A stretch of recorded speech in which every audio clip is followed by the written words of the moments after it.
E a gente se encontrou quando ele disse aqui na palestra que ele fez que ele era mau aluno. Eu me identifiquei completamente com essa ideia, porque eu sou um péssimo aluno.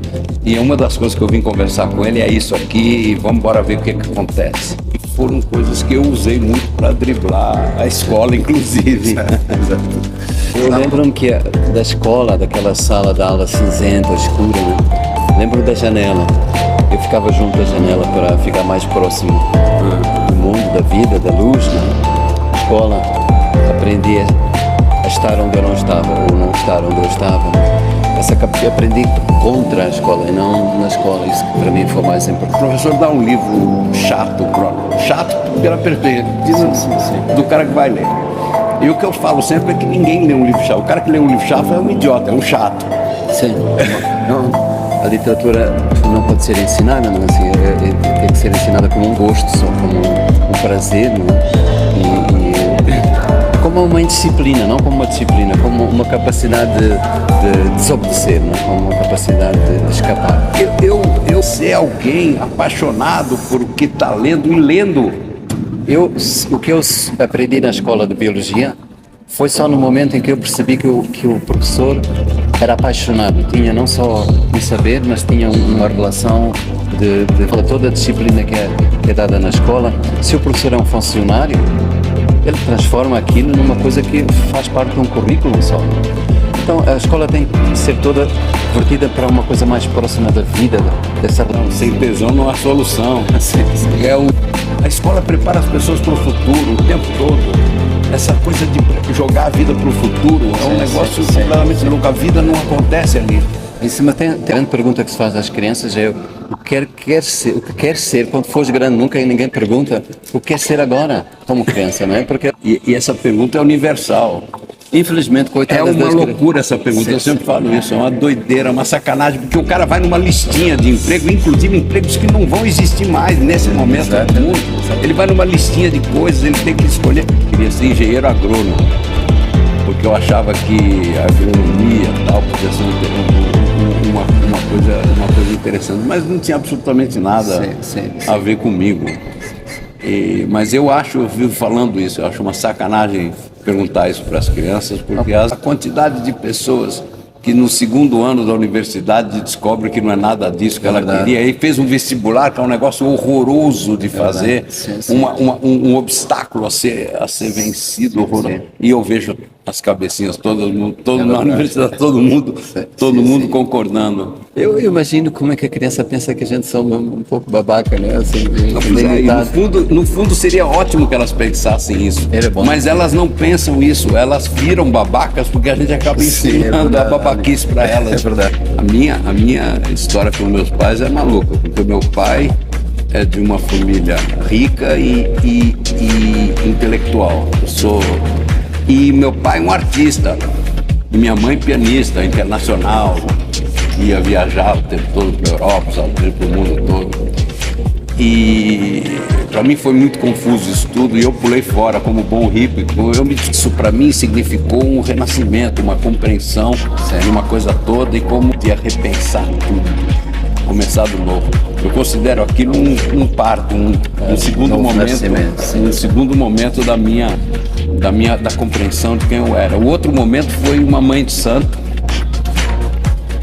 que me disse que eu era filho das duas qualidades de Oxalá, que é o Oxalá, o menino, a criança irreverente, irresponsável, e o velho sábio. É uma coisa que eu encontro nessa África onde eu pertenço, né? Que é, digamos assim, que é eu poder ser velho, desde que uma velhice que não tem a ver com a idade, mas tem a ver com uma maneira de olhar o mundo, né? E continuar sendo menino todo o tempo, né? Essa diversidade que existe dentro de nós, né? E que se plasma bem nesta coisa que é o grande provérbio, que é eu sou os outros, né? que é um grande lema, né? para existir e ser feliz.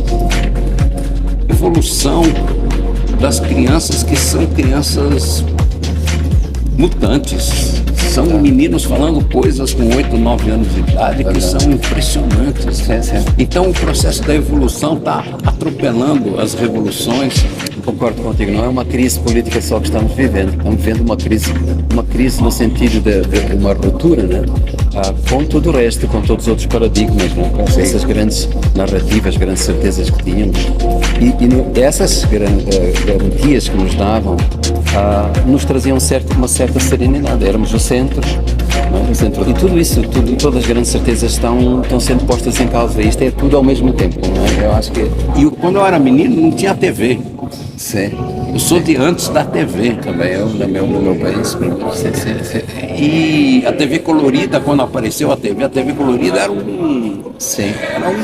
era uma impossibilidade. E hoje nós estamos com 4K na mão de todo mundo. 4K era uma estupidez tecnológica há muito pouco tempo atrás. A velocidade com que essa revolução trouxe, ela acelerou um processo de obrigar todo mundo a se reinventar de um jeito. Esses meninos que agora são tão abertos para o mundo, né? tão despertos, sofrem no fundo dos mesmos medos, mesmas angústias que sofria o Homo sapiens no início do seu surgimento, né? Há coisas que são muito mais antigas que a gente pensa. E eu acho que o medo, porque tudo isso está acontecendo, a gente não sabe onde é que está. A grande questão é que não é a mudança, mas é que perdemos o sentido, o grande medo é porque as pessoas já não têm onde colocar o pé, não é? Você não tem referência. E esse medo agora é manipulado politicamente, é manipulado religiosamente. Assim, há gente que sabe que tirar proveito, tirar lucro. Sim, do desespero do outro. Isso. Sim, exatamente. Acho que isso é o grande drama de hoje tem a ver com o medo. Eu acho que o grande drama de sempre tem a ver com o medo. O medo gera uma revolta, o medo gera violência. Né?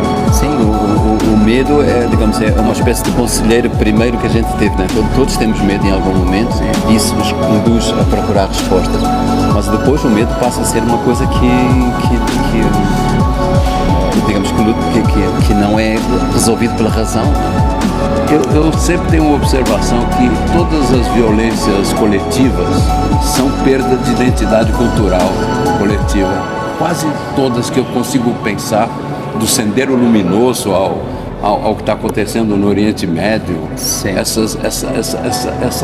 essa ameaça da perda da identidade. Porque nos criaram uma ilusão de que temos uma identidade. E se essa uma única desaba, nós deixamos de ser, não é? E a grande aprendizagem na escola, voltando ao início da nossa conversa, era mostrar que todos temos múltiplas, somos muitos, somos uma multidão dentro de nós, não é? Sim. E portanto não há ter medo de perceber que somos ao mesmo tempo homem, mulher, negro, branco, etc. Não há que escolher entre coisas. E tem uma outra coisa em relação à educação, que é uma coisa interessante. Você conhece as coisas do Edgar Morin sobre a educação? Tem uma coisa assim. O Morin fala que tinha que se ensinar cosmologia para as crianças e mais nada, porque a partir de uma visão de muito longe, ela vai ter interesses específicos e vai mergulhar no específico por interesse dela de descobrir, de querer especificidades, em vez de começar a construir especialista desde o primeiro ano. Verdade. Dividido, ou seja, a soma das partes dá um Frankenstein muito louco. Concordo. Talvez o método também tem que ser, não só o objeto, mas o método tem que ser também posto em causa, isto é, eu acho que tem que se converter esses assuntos em histórias. Sim. Tem que e sobretudo com uma criança que está buscando o mundo numa história, não é? Claro. E portanto, seja cosmologia, seja outra disciplina qualquer, porque é que eu gostei da disciplina de evolução? Porque ela contava a história da vida, porque isso me fascinava desde logo. Então acho que esse é o assunto. A escrita também traduz um saber, sugere uma sabedoria, não só uma coisa artística, não uma coisa da ordem estética, mas da ordem de saber. Sabe, falar sobre o número zero, especular sobre o zero, a loucura que é o zero como como começo de pensar os números, Sim. filosofar sobre o zero, é um negócio que seria fantástico, que Claro. podia ser o começo de todas as aulas, a primeira aula de todos os anos. Porque a cada ano o zero vai ter outras implicações para as pessoas que estão crescendo, para quem estão crescendo. Concordo, absolutamente. No fundo, é transformar o mundo num brinquedo e essa coisa da criação por brincadeira nos converte o menino no sujeito, não é? Ele brinca, eu brinco, quer dizer, ele está produzindo, está fazendo um outro mundo. Não existe o verbo eu sou brincado, não é? Como sentido um objeto. Tá certo.